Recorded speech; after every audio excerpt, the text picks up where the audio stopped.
कर्म के हिसाब से अगला जन्म, जैसा कर्म वैसा जन्म।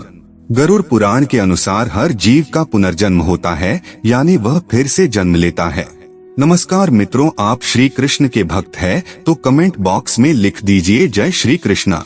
गरुड़ पुराण के मुताबिक मृत्यु के बाद मनुष्य को कौन सा जन्म मिलेगा, यह उसके कर्म पूर्व जन्म के कर्मों पर निर्भर करता है। अगले और पिछले जन्म के बारे में जानने की उत्सुकता अधिकांश लोगों में होती है। अगले जन्म को लेकर लोगों के मन में जिज्ञासा होती है कि वे मनुष्य बनेंगे या पशु या फिर कीड़े मकोड़े, यदि इंसान बनेंगे। कई लोगों के मन में यह भी सवाल आता है, महिला के रूप में जन्म लेंगे या पुरुष के रूप में। हिंदू धर्म में ऐसा उल्लेख मिलता है कि जो इंसान जन्म लेता है उसकी मृत्यु अवश्य होती है। परंतु क्या आप जानते हैं कि मनुष्य मरने के बाद कौन सी योनि में जन्म लेता है? गरुड़ पुराण हिंदू धर्म के महापुराणों में से एक है। इसमें जन्म, मृत्यु और मृत्यु के बाद की घटनाओं का विस्तार पूर्वक वर्णन मिलता है। इस पुराण में ऐसी कई बातें बताई गई हैं जिन्हें अपनाने से व्यक्ति अपने जीवन की स्थिति सुधार सकता है। इन महापुराणों में गरुड़ पुराण बहुत महत्वपूर्ण है, जो कि सनातन धर्म में किसी व्यक्ति की मृत्यु के बाद पढ़ा जाता है। गरुड़ पुराण में भगवान विष्णु और गरुड़ पक्षी के बीच बातचीत को बताया गया है। साथ ही इसमें व्यक्ति के चरित्र के बारे में भी बताया गया है। ईश्वर की दृष्टि में जो अच्छे कर्म यानी आपके काम होते हैं उसे पुण्य कहा जाता है, और जो बुरे कर्म होते हैं उन्हें पाप कहा जाता है। गरुड़ पुराण में और कठोपनिषद में उल्लेख मिलता है कि मनुष्य धरती पर जो कुछ भी पाप करता है उन सभी पापों की अलग अलग सजा बारी बारी से मिलती है। गरुड़ पुराण के अनुसार जो व्यक्ति अच्छे कर्म करता है उसे स्वर्ग में जगह मिलती है, वहीं बुरे कर्मों के लिए नरक का सामना करना पड़ता है। आज हम आपको इसी के बारे में बताने जा रहे हैं।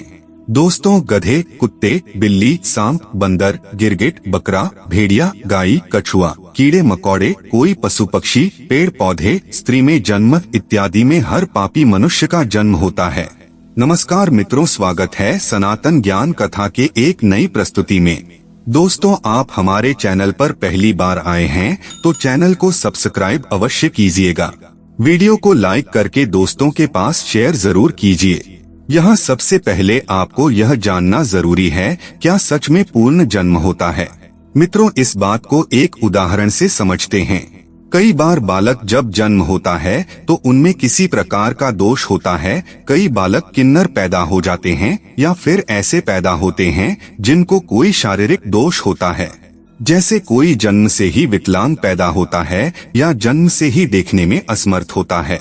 ऐसा भी होता है कई बच्चे को जन्म से ही मल मूत्र का द्वार नहीं होता है।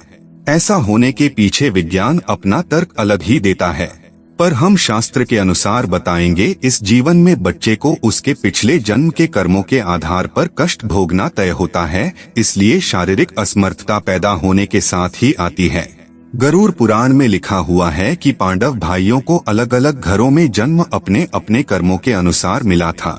गरुड़ पुराण में विस्तार से बताया गया है कि जब तक शिशु माँ की कोख में रहता है तब तक उसे पिछले जन्म का सब कुछ याद रहता है। उसे यह भी स्मरण होता है कि उसने पिछले जन्म में क्या क्या कर्म किए, और दुखी होकर वह जीव ईश्वर से यही प्रार्थना करता है कि इस जीवन में वह सत्कर्म करेगा और भगवान का नाम जपता रहेगा। शिशु माता के गर्भ से निकलकर इस पृथ्वी लोक पर आता है, ईश्वर की उसकी स्मृति खत्म कर दी जाती है, यानी कि उसके दिमाग से पिछले जन्म का बातें भुला दिया जाता है, और वह जीव फिर से सब कुछ मोह माया में कुछ ऐसा उलझ जाता है कि परमात्मा के लिए उसके पास समय ही नहीं बचता है। आइए अपने टॉपिक पर वापस आते हैं। किस क्रम के अनुसार से मिलता है अगले अलग अलग जन्म? पहले कछुए का जन्म। माता पिता को कष्ट पहुंचाने वाली संतान या भाई बहन को प्रताड़ित करने वाले मनुष्य कछुआ की योनि में जन्म लेती है। कई बार गलत कार्य करने वाले यह सोचते हैं कि कोई उन्हें देख नहीं रहा है, इसीलिए कई बार लोग ऐसे पाप कर देते हैं जिनके गंभीर परिणाम इस जीवन अलावा अगले जीवन में भी भुगतने पड़ते हैं। दोस्तों, कछुए का जीवन काल बहुत लंबा होता है। कछुआ 20 या 30 साल नहीं जीता, बल्कि उसका जीवन काल 200 से 300 वर्षों के बीच का होता है, यानी कि इस अपराध की सजा बेहद लंबी है और बहुत कठिन है। स्त्री का जन्म किसे मिलता है? गरुड़ पुराण के अनुसार जब आत्मा को नया जन्म मिलता है तो जन्म पुरुष का हो या स्त्री का, आत्मा को उस शरीर के अनुरूप व्यवहार में ढलकर अपना कर्म करना होता है। शरीर के जरिए कर्म करके ही एक आत्मा अपने जन्म के उद्देश्य को सार्थक भी बना सकती है और निरर्थक भी। अच्छे कर्म करके आत्मा मुक्ति के मार्ग की ओर अग्रसर हो सकती है और बुरे कर्म करके अपनी स्थिति को भविष्य में बदतर बना सकती है। यदि कोई पुरुष महिलाओं वाला आचरण करता है, स्वभाव में महिलाओं वाली आदतें ले आता है, तो ऐसे पुरुषों को अगले जन्म में स्त्री का रूप मिलता है। बंदर की योनि। इस जन्म में मनुष्य योनि मिलने का अर्थ यह नहीं है कि अगला जन्म भी इसी योनि में मिलेगा, क्योंकि जीवन मरण और अगला जन्म सब कुछ कर्मों के आधार पर ही तय होता है। व्यक्ति जन्म लेता है जो अपने मालिक का विश्वसनीय होकर अपने मालिक का विश्वास तोड़ देता है, जिसका सामान्य जीवन काल 20 वर्ष का होता है। दोस्तों, धर्म ग्रंथों में इसके पीछे का कारण कर्म फल दोष बताया गया है। गरुड़ पुराण में मनुष्य के हर कर्म का लिखा जोखा दिया गया है, जो कि केवल उसके पाप पुण्य का निर्धारण करते हैं, बल्कि मरने के बाद मिलने वाली सजा और अगले जन्म की योनि के बारे में भी बताते हैं। जो व्यक्ति लूटपाट, जानवरों का सताना और शिकार करके अपने परिवार का पालन पोषण करता है, उसे अगले जन्म में किसी कसाई के हाथों मृत्यु प्राप्त होती है, यानी वह जानवर का जन्म लेता है। गरुड़ पुराण के मुताबिक जो व्यक्ति मृत्यु के समय भगवान का नाम लेता है तो भगवान उसकी मुक्ति का मार्ग खोल देते हैं। यही वजह है कि शास्त्रों में मरते समय राम नाम लेना महत्वपूर्ण बताया गया है। अगला है गधे का जन्म कौन भोगता है। अब यहाँ आता है कर्म फल सिद्धांत। दोस्तों, गरुड़ पुराण के अनुसार अपने सच्चे मित्र का अपमान करने वाला गधे की योनि भोगता है। गधे का जीवन काल 25 से 30 वर्षों का होता है। अगर आपका पाप क्षमा के योग्य रहा होगा तो कर्म फल सिद्धांत के अनुसार आप गधे की योनि से जल्दी ही मुक्त होकर एक साधारण मृत्यु को प्राप्त हो जाएंगे। कुत्ते के जन्म किसको मिलता है। गरुड़ पुराण में जीव के द्वारा किए जाने वाले कई तरह के पापों और उन पापों के निमित्त जो भी सजा दी जाती हैं, उसके बारे में भगवान विष्णु ने विस्तार से बताया है। धर्म का अपमान करने वाले, पूजा पाठ न करने वाले, जो व्यक्ति धर्म, वेद, पुराण जैसे धार्मिक ग्रंथों का अपमान करता है, हमेशा धर्म का विरोध करता है, ईश्वर के प्रति श्रद्धा भाव नहीं रखता, गरुड़ पुराण के अनुसार ऐसे लोगों का अगला जन्म श्रान यानी कुत्ते के रूप में होता है। कीड़े मकोड़े की योनि। दूसरों की निंदा करने वाला, बुरा बर्ताव करने वाला कीड़े मकोड़े के रूप में ही जन्म लेता है। यह एक ऐसी योनि है जिसमें आप कितने भी प्रतिभाशाली हो, आपने कितना भी हुनर क्यों ना हो, आपको सम्मान कभी नहीं मिलता। उदाहरण के लिए एक चींटी को ही ले लीजिए, नीचे गिरती है, फिर चलती है और मंजिल तक पहुँचे है। हम सबको इस धरती पर अलग अलग योनियों में तब तक जन्म लेना पड़ता है जब तक कि हमको मोक्ष की प्राप्ति नहीं हो जाती। जो व्यक्ति अपनों से लिया हुआ धन वापस नहीं करता या उनसे धन अर्जित करता है, मकोड़े की योनि में जन्म लेता है। योनियों का जीवन काल कितना लंबा होगा वह व्यक्ति के कर्म फल पर निर्भर करता है। छछूंदर का जन्म किसे मिलता है। जो व्यक्ति किसी चीज को चोरी करता है वह तोता बनता है। वही सुगंधित पदार्थ की चोरी करने वाला व्यक्ति छछूंदर के रूप में जन्म लेता है। किंतु यदि अपराध चोरी से बड़ा हो तो और भी कष्टदायी योनि प्राप्त होती है। किन लोगों का होता है उल्लू में पुनर्जन्म। अपनी चालाकी के चलते जो लोग दूसरों को मूर्ख बनाकर ठगी करते हैं और उनका लाभ उठा लेते हैं या काम निकलवा लेते हैं, ऐसे लोगों को मृत्यु के बाद नरक में स्थान मिलता है। साथ ही ऐसे लोग अगले जन्म में उल्लू के रूप में जन्म लेते हैं। जो व्यक्ति पराई स्त्री से संबंध बनाता है उसे कौन सा योनि भोगना पड़ता है। जो व्यक्ति पराई स्त्री से संबंध बनाता है उसे नरक में जाना पड़ता है।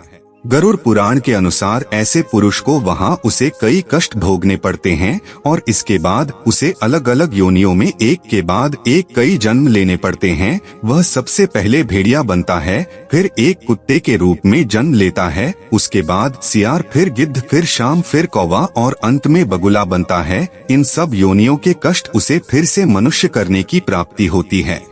ऐसी शादीशुदा महिला जो किसी गैर मर्द के साथ संबंध बनाती है उसे नरक की यातनाएं भोगनी पड़ती है और ऐसी महिला अगले जन्म में छिपकली, सांप या फिर चमगादड़ के रूप में जन्म लेती हैं। लेकिन जो व्यक्ति किसी स्त्री के साथ जबरदस्ती संबंध बनाता है उसे तो नर्क भोगने और कई योनियों में जन्म लेने के बाद मनुष्य योनि में किन्नर के रूप में जन्म मिलता है। फजुल के गाली गलौज करने वाले को कौन सा योनि मिलता है। दोस्तों, माना जाता है कि कंठ में माँ सरस्वती वास करती हैं। इसलिए जिन लोगों की वाणी में मधुरता नहीं होती और जो दूसरों को बुरा भला कहते हैं या हमेशा गाली गलौज करते हैं, गरुड़ पुराण के अनुसार उनका अगले जन्म बकरे के रूप में होता है। जो मनुष्य स्त्री की हत्या, गर्भपात या गाय की हत्या करता है वह अगले जन्म में मूर्ख और कुबड़ा बनकर जन्म लेता है। गरुड़ पुराण के मुताबिक जो व्यक्ति मृत्यु के समय भगवान का नाम लेता है तो भगवान उस व्यक्ति के लिए मुक्ति का मार्ग खोल देते हैं। यही कारण है कि शास्त्रों में मरते समय राम का नाम लेना महत्वपूर्ण माना गया है। गरुड़ पुराण में बताया गया है कि जो व्यक्ति अपने बड़े भाई का अपमान करता है, समाज के सामने उसे लज्जित करता है, अगले जन्म में वह व्यक्ति कौन नामक पक्षी के रूप में जन्म लेता है। इस योनि में उसे 10 वर्षों तक का कष्ट भोगना पड़ता है, उसके बाद ही उसे मनुष्य योनि प्राप्त होती है। गरुड़ पुराण के अनुसार दूसरों के लिए अच्छा सोचने वाला, धर्म को मानने वाला, धार्मिक गमे विश्वास रखने वाला, पशुओं से प्रेम रखने वाला, माता पिता का आदर सम्मान करने वाला, अपने गुरु के द्वारा बताए गए मार्ग पर चलने वाली जीव आत्मा स्वर्ग में जाती है और अपने लिए मोक्ष के दरवाजे खोल लेती है। मांस खाने वाले, गरुड़ पुराण के अनुसार मांस खाने वाले व्यक्ति को अगले जन्म में अंगों से संबंधित समस्या होती है। मदिरा या शराब पीने वाले के दांत काले होते हैं और जीभ के स्वाद के कारण न खाने वाली चीजों को खा लेने वाला ब्राह्मण जलोदरी, पेट में पानी भर जाने की बीमारी के चलते पेट फूलना बनता है। दूसरों का ध्यान किए बिना मीठा खाने वाले को गले से संबंधित बीमारियां रहती हैं। श्राद्ध के समय में अशुद्ध दान देने वाले लोगों को कुष्ठ रोग होता है। लेकिन दोस्तों, यह सारी बात सुनने के बाद आपके मन में एक प्रश्न अवश्य उठा होगा कि जब हम अपने पाप कर्मों के अनुसार नरक की सजा भोग लेते हैं तो पुनर्जन्म में सजा क्यों मिलती है, क्यों हमें मनुष्य जन्म नहीं मिलता है। इस प्रश्न का उत्तर भगवान विष्णु ने अपनी वाहन पक्षीराज गरुड़ को स्पष्ट बताया, जो कि गरुड़ पुराण में है। आइए जानते हैं। कई बार जीव आत्माओं के कर्म इतने बुरे होते हैं कि जीवात्मा को नरक में भोगनी पड़ती ही है, लेकिन अगले जन्म में भी इन कर्मों का बोझ ढोना पड़ता है। जैसे कि किसी महिला के साथ दुष्कर्म करने वाली पापी आत्मा अगले जन्म में किन्नर के रूप में पैदा होती है, जैसे आपने इस वीडियो में सुने हैं। इसे हमारे धर्म ग्रंथों में कर्म फल का सिद्धांत कहा गया है, यानी कि जैसी करनी वैसी ही भरनी। पाप बड़ा है तो सजा लंबी मिलेगी और अत्यंत दुखदायी भी होगी, और यदि पाप कर्म सामान्य है तो सजा भी कम होगी। दोस्तों, मनुष्य जन्म कितना दुर्लभ है आप जान ही गए होंगे। मनुष्य की योनि में जन्म लेना चाहते हैं या जीवन मृत्यु के इस कर्म चक्र से निकलना चाहते हैं तो इस जन्म में अच्छे कर्म और ईश्वर की भक्ति करें। अभी तो आप मनुष्य योनि में जन्म लिए हैं, इसे पीछे आपका किस योनि में जन्म हुआ था, आइए इस पर विस्तार से जान लेते हैं। जाति स्मरण के प्रयोग के लिए ध्यान को जारी रखते हुए आप जब भी बिस्तर पर सोने जाएं तब आंखें बंद करके उल्टे क्रम में अपनी दिनचर्या के घटनाक्रम को याद करें। जैसे सोने से पूर्व आप क्या कर रहे थे, फिर उससे पूर्व क्या कर रहे थे, और भी गहराई में जाएं और देखें उससे पूर्व आप क्या कर रहे थे। तब इस तरह की स्मृतियों को सुबह उठने तक ले जाएं। दिनचर्या का क्रम सतत जारी रखते हुए मेमोरी रिवर्स को बढ़ाते जाएं। ध्यान के साथ इस जाति स्मरण का अभ्यास जारी रखने से कुछ माह बाद जहां मेमोरी पावर बढ़ेगा, वहीं नए नए अनुभवों के साथ पिछले जन्म को जानने का द्वार भी खुलने लगेगा। मित्रों, यह साधना कठिन जरूर है, लेकिन योगाभ्यासी के लिए सरल है। सम्मोहन क्रिया से भी पिछला जन्म जाना जा सकता है। दोस्तों, अलग अलग धर्म के लोग अलग अलग तरीके से पिछले जन्म जानने की कोशिश करते हैं। मित्रों, हमारा आज का प्रस्तुति कैसा लगा कमेंट करके अवश्य बताइएगा।